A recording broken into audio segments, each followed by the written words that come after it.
नमस्कार दोस्तों क्या डोनाल्ड ट्रंप ने वेनेजुएला के ऊपर वॉर डिक्लेयर कर दिया है। मैं ऐसा इसलिए कह रहा हूं क्योंकि यहां पर आप देख सकते हो वेनेजुएला जो साउथ अमेरिका में एक कंट्री है उसके जस्ट अबव यहां पर है कैरेबियन सी। तो कल क्या हुआ कि अमेरिका ने कैरेबियन सी में वेनेजुएला का एक छोटा बोट था उसके ऊपर हमला कर दिया, उसको डिस्ट्रॉय कर दिया स्ट्राइक करके, जिसकी वजह से 11 लोगों की मृत्यु हुई है। आप देख सकते हो खबर, Trump says 11 killed in US strike on drug carrying vessel from Venezuela. इसको थोड़ा सा हम डिटेल में समझेंगे कि एग्जैक्टली इस समय वेनेजुएला और ट्रंप के बीच में क्या चल रहा है, यहाँ पर अमेरिका क्या चाहता है, वेनेजुएला का क्या कहना है, चाइना भी इसमें इन्वॉल्व हो रहा है, वो सब कुछ मैं आपको डिटेल से बताऊंगा। चलिए आगे बढ़ते हैं, लेकिन उससे पहले आप सबको बता दूं, आप में से जो भी लोग यूपीएससी की तैयारी कर रहे हैं, हमारे 3 नए बैचेस 9 सितंबर से स्टार्ट हो रहे हैं, चाहे 2026 है, 27 है, 28 है, किसी भी साल की अगर आप प्रिपेयर कर रहे हो, अगर आपको एडमिशन लेना है, लिंक कमेंट सेक्शन में दिया हुआ है। यूज करना है आपको ये code Ankit live maximum discount के लिए, और ये फोन नंबर है जहां पर आपके कोई भी डाउट्स हैं, आपको गाइडेंस चाहिए,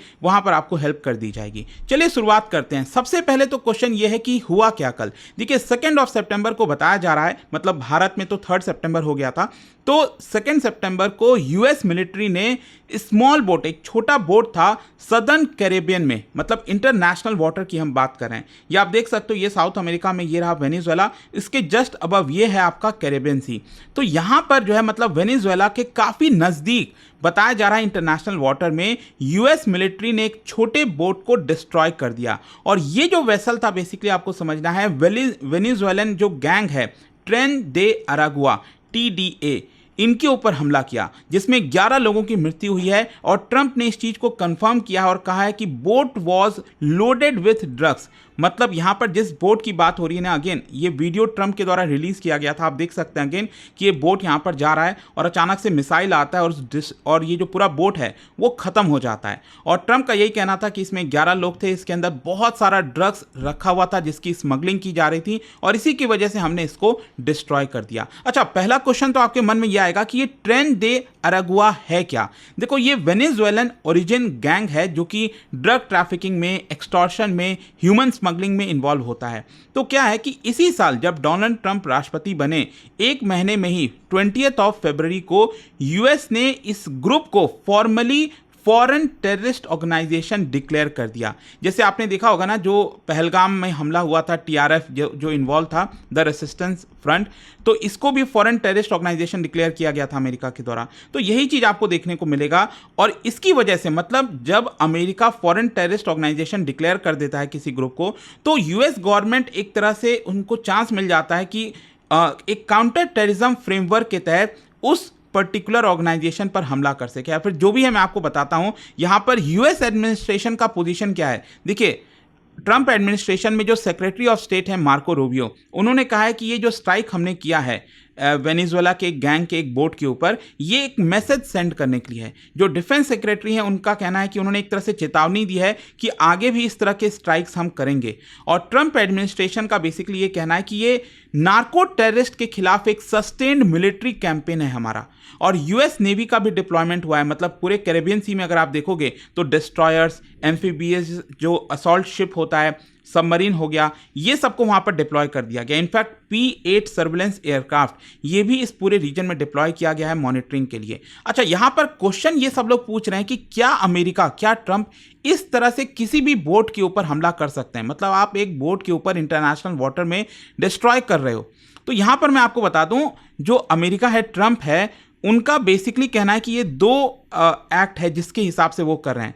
2001 AUMF authorisation for use of military force and foreign terrorist organisation जब आपने डिक्लेयर कर दिया, तो लेकिन प्रॉब्लम क्या है ना कि इसमें ये जो आपके एक्ट हैं, ये जो प्रोविजंस हैं, ये बेसिकली मिडिल ईस्ट में जो जिहादीज हैं उनके खिलाफ लाया गया था। जो 2001 में 9/11 हुआ था ना, आप सबको याद होगा, तो उसकी वजह से यहाँ पर जो जिहादीज हैं, जो टेररिस्ट हैं मिडिल ईस्ट के अंदर, उनको खत्म करने के लिए था। अब क्रिटिक्स का ये कहना है कि ये जो हम TDA की बात करें, वेनेजुएलन जो ग्रुप है, इसका 9/11 से कोई मामला नहीं है, मतलब इनका कोई कनेक्शन नहीं है, तो आप इनके ऊपर इस तरह से हमला नहीं कर सकते इस पर्टिकुलर एक्ट का प्रोविजंस लेकर। इनफैक्ट अगर मैं आपको इंटरनेशनल लॉ में बताऊं तो यहां पर यूएन चार्टर परमिट करता है कि आप तभी फोर्स का इस्तेमाल कर सकते हो जब आपको सेल्फ डिफेंस की जरूरत हो या फिर यूएन सिक्योरिटी काउंसिल के द्वारा ऑथराइजेशन किया हो। लीगल स्कॉलर्स का कहना है कि अगर कोई ड्रग स्मगलिंग कर रहा है तो इसका मतलब ये नहीं कि आप उसको पूरी तरह खत्म कर दोगे,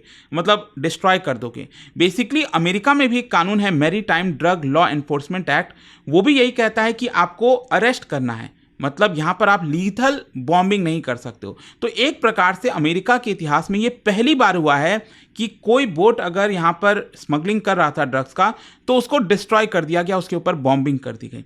तो आई होप कि इस चीज़ को लेकर आप समझ रहे होगे कि कितनी बहस चल रही है।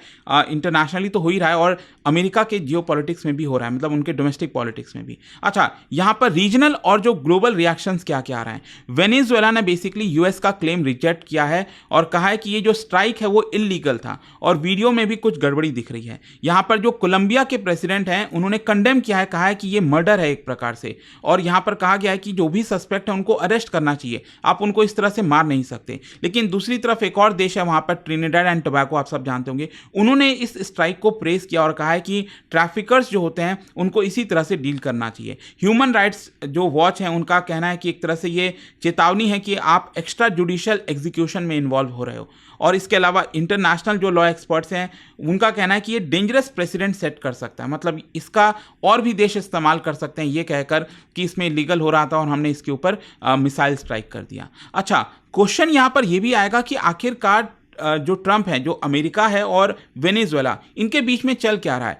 बेसिकली क्या है ना, जो मडुरो हैं, जो प्रेसिडेंट हैं वेनेजुएला के, उनका ये कहना है कि देखिए हम अमेरिका के सामने झुकने वाले नहीं हैं।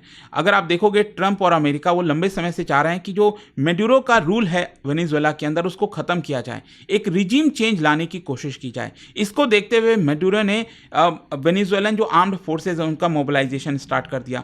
इसी को देखते हुए ट्रंप ने एक बड़ा कॉल लिया और कैरेबियन सी में अभी तक का 1989 के बाद से आप देखोगे तो सबसे बड़ा मिलिट्री डिप्लॉयमेंट किया गया है, क्योंकि 1989 में अमेरिका ने पनामा में भी यहाँ पर जो है इन्वेजन किया था, वहाँ पर जो सत्ता पर लोग बैठे हुए थे उनको हटा दिया था।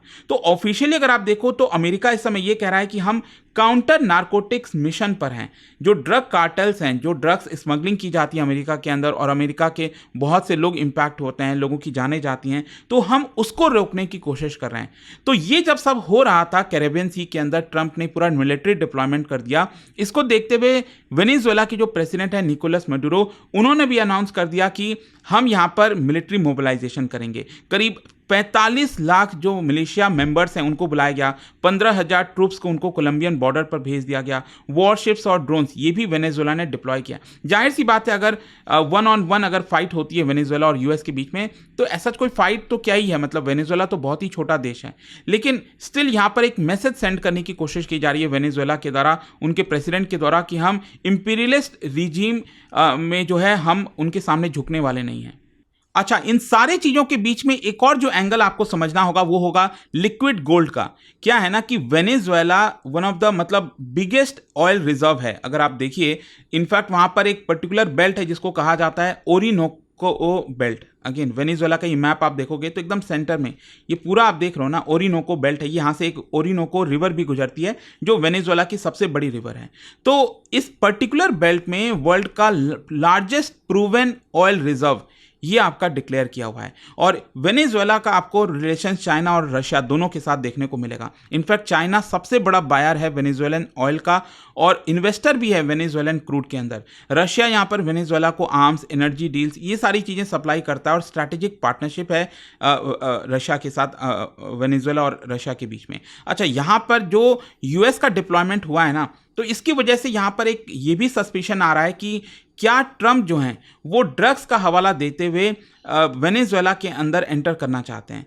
क्या वेनेजुएला के अंदर जो ऑयल है उसके अंदर उसको कैप्चर करने की कोशिश करें, क्योंकि अमेरिका पर यह आरोप बार बार लगता ही रहता है, मिडिल ईस्ट हो या फिर पूरी दुनिया में कहीं पर भी अगर ऑयल दिखता है अमेरिका को तो वहाँ पर इनडायरेक्ट वे में पहुँचने की कोशिश करता है। तो ये आरोप लगातार लगते आए हैं।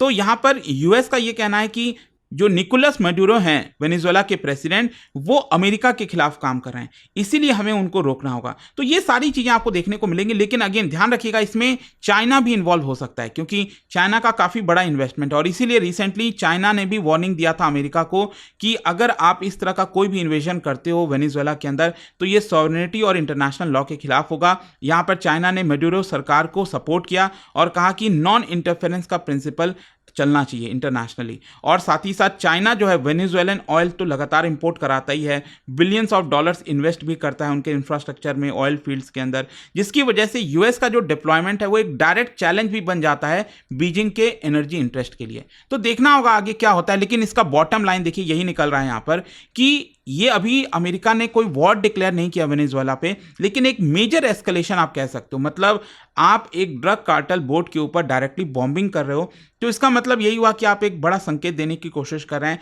लेट्स सी ये किस दिशा में जाता है, क्या यहां से चीजें और एस्केलेट होती हैं, वेनेजुएला क्या करता है। बट आई होप कि इस वीडियो के थ्रू जो भी अभी चल रहा था वो आपको समझ में आया होगा। और जाने से पहले एक बहुत ही इंटरेस्टिंग क्वेश्चन, क्या बता सकते हो यहां पर Venezuela shares the land border with which of the following countries, ये आपको बताना है। और इसका राइट आंसर आप सब जानते हैं, मेरे इंस्टाग्राम पर तो मिलेगा ही, वहां पर अगर आप नहीं हो कोई बात नहीं, टेलीग्राम से ले सकते हैं इसका सही उत्तर। और दोस्तों जैसा मैंने आपको बताया, अगर आप यूपीएससी की तैयारी कर रहे हैं, 9 सितंबर से हमारे 3 नए बैचेस 2026, 27 और 28 ये स्टार्ट हो रहे हैं। फोन नंबर दिया है, आप इस पर कॉल करिए, मेरी टीम आपको अच्छे से गाइड करेगी। And tell them to use this code Ankit live maximum discount के लिए। स्टडी IQ IAS, आपका सिलेक्शन हमारा मिशन।